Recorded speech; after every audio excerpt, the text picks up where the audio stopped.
খুব শীঘ্রই রাজ্যে আসছে কেন্দ্রীয় বাহিনী। রাজ্যের বিধায়ক ও সাংসদের নিরাপত্তা দিতে এই বাড়তি কেন্দ্রীয় বাহিনী আসছে বলে দিল্লি সূত্রে খবর।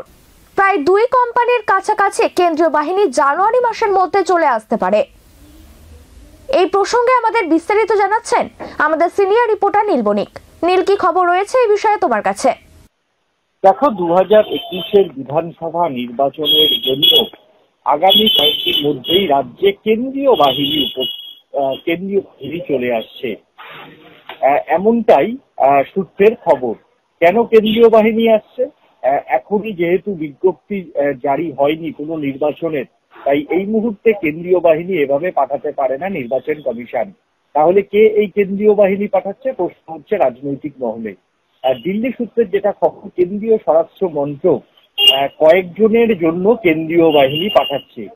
কেন্দ্রীয় বাহিনীর জওয়ানরা রাজ্যের বেশ কয়েকজন বিজেপি বিধায়ক এবং বিজেপির যারা সাংসদ এবং বিজেপি নেতাদের নিরাপত্তার দায়িত্বে কেন্দ্রীয় বাহিনী পাঠাচ্ছে।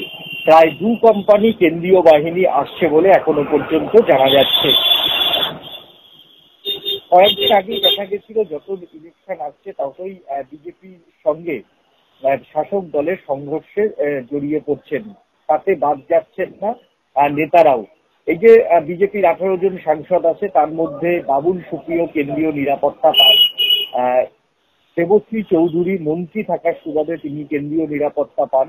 এছাড়াও দিলীপ ঘোষ, সুশীল রায়, শুভেন্দু অধিকারী, সুনীল মণ্ডল এরা কেন্দ্রীয় বাহিনীর নিরাপত্তা পান।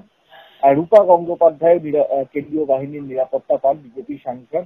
এছাড়া এখনো অনেক দলের এমপি আছে, তারা কেন্দ্রীয় নিরাপত্তা পান না, এবং অনেক গুরুত্বপূর্ণ লিডার আছেন, মুকুল রায় বাদ দিয়ে অনেকেই কেন্দ্রীয় নিরাপত্তা পান না।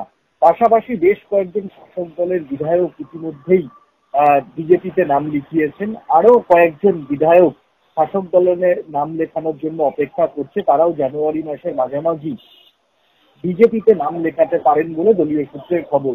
এই যে বিধায়ক এবং যারা আসছেন তাদের জন্যই এই কেন্দ্রীয় বাহিনীর নিরাপত্তা দিতে চলেছে কেন্দ্রীয় স্বরাষ্ট্র মন্ত্রক। কেন্দ্রীয় স্বরাষ্ট্র মন্ত্রকের কর্তারা আশঙ্কা প্রকাশ করছেন, যেই শাসক দলে তারা ছাড়বে সুনীল মণ্ডলের মতো তাদের উপরও হামলা হতে পারে।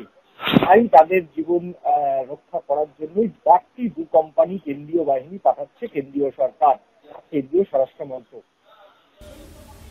ধন্যবাদ নীল।